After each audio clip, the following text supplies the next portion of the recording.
ایک اور خبر یہ بھی ہے کہ بلاول بھٹو زرداری ایس سی او کا جو اجلاس ہے جس سلسلے میں بھارت وہ جانے والے ہیں اس پاکستان سول ایویشن اتھارٹی نے بھارتی سول ایویشن اتھارٹی سے رابطہ کیا ہے اور وزیر خارجہ بلاول کے تیاری کے گوا جانے کے لیے فضائی روٹ مانگا ہے. بات کریں نہیں مدتوں سے ظاہر ہے گندگی گندائی کرے گی، آلودگی کرے گی. پلیزنٹریز ایکسچینج کر لیں تو یہی بڑی بات ہے. اور اس کو بعد آپ کو یاد ہوگا جیسے میں نے پہلے ہی بتایا کہ بالا کوٹ اور یہ سارا پلوامہ کا جو بتاتے ہیں کہ جیسا کہ آپ سب جانتے ہی ہیں کہ بلاول بھٹو زرداری جو ہیں وہ انڈیا کے وزٹ پر پہنچنے والے ہیں.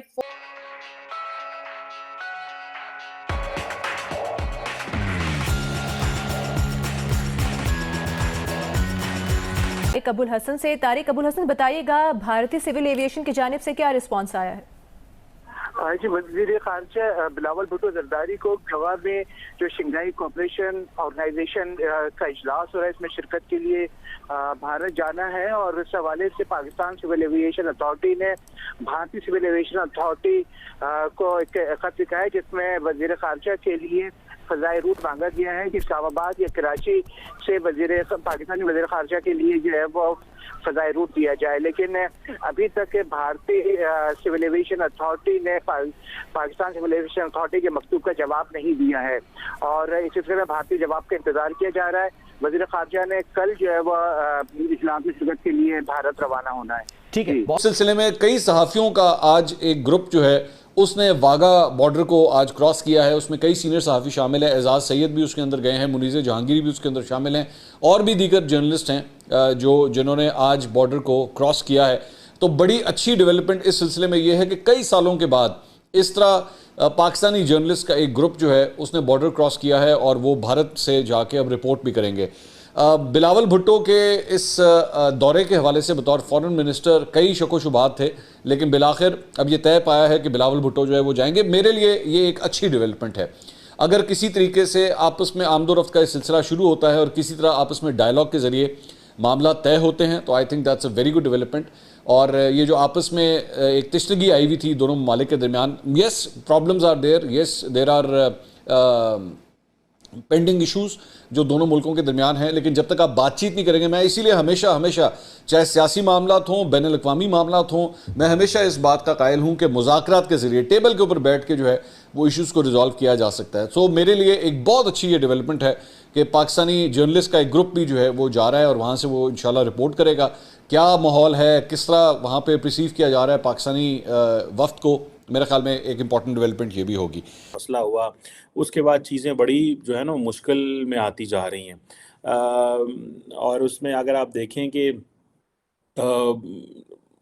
انڈیا کو تو پاکستان کی فرینڈشپ نہیں چاہیے، ہمیں سمجھ آ رہی ہے، لیکن پاکستان کو انڈیا کے حوالے سے اچھے سگنل بھیجنے چاہیے. That is what the international community wants to see from Pakistan. جو میری آبزرویشن ہے وہ یہ ہے کہ دنیا یہ چاہتی ہے کہ بھلے انڈیا پاکستان کو جواب نہ دے، پاکستان وہ سگنل بھیجتا رہے تاکہ انٹرنیشنلی پاکستان کہتے رہے جی ہم تو بات کرنا چاہ رہے ہیں، انڈیا جو ہے وہ بات نہیں کرنا چاہ رہا. کاش یہ جو ویزا رجیم ہیں، یہ جو اتنے عجیب قسم کے ویزا رجیم ہیں یہ چینج ہوں، پیپل ٹو پیپل کانٹیکٹ ہوں، اور چیزیں جو ڈیوائیڈڈ فیملیز ہیں وہ ہوں، سپورٹس ہو، کرکٹ ہو، ملنا گلنا ہو، کبڈی ہو، لوگ آئیں. اب یہ جو جتنا بھی لگ رہا ہے کہ انڈیا اور پاکستان بلاول جا تو رہے ہیں لیکن اس میں کوئی مزہ بھی نہیں ہے، کیونکہ اس میں پاکستان اور بھارت کی تو کوئی بات نہیں ہے. یہ تو ساری بات ہے اس میں حوالے سے گوا میں ہوگا، لیکن کوئی بریک تھرو کی تو کوئی ایکسپیکٹیشنز نہیں ہے کچھ ایسا ہو. لیکن جو پاکستان جو کشمیر کے حوالے سے آپ دیکھیں کہ جو G20 کی پریزیڈنسی ہے وہ تو انڈیا کے پاس ہے، اور انڈیا نے اس کو اس طرح انٹرنیشنلائز کیا ہے کہ اپنی جسے کہتے ہیں نا کہ انڈیا اپنی اسٹرانگلی انڈیا اپنی جو پوزیشن ہے اس کو استعمال کر رہا ہے. اور پرائم منسٹر مودی یہ جو اپنے انٹرنیشنل ریکگنیشن ہے انڈیا کی اس کو اپنے ڈومیسٹک پرپزز کے لیے استعمال کر رہے ہیں. جیسے کہ فار ایگزامپل آپ یہ دیکھیں کہ یہ کہا جا رہا ہے کہ انڈیا کے اندر کشمیر کے اندر پرٹیکولرلی ٹورزم کے اینگل سے وہ کشمیر کو دکھانا چاہتے ہیں. جیسے آگ نے جلانا ہی ہوتا ہے، پانی نے گیلا کرنا ہوتا ہے،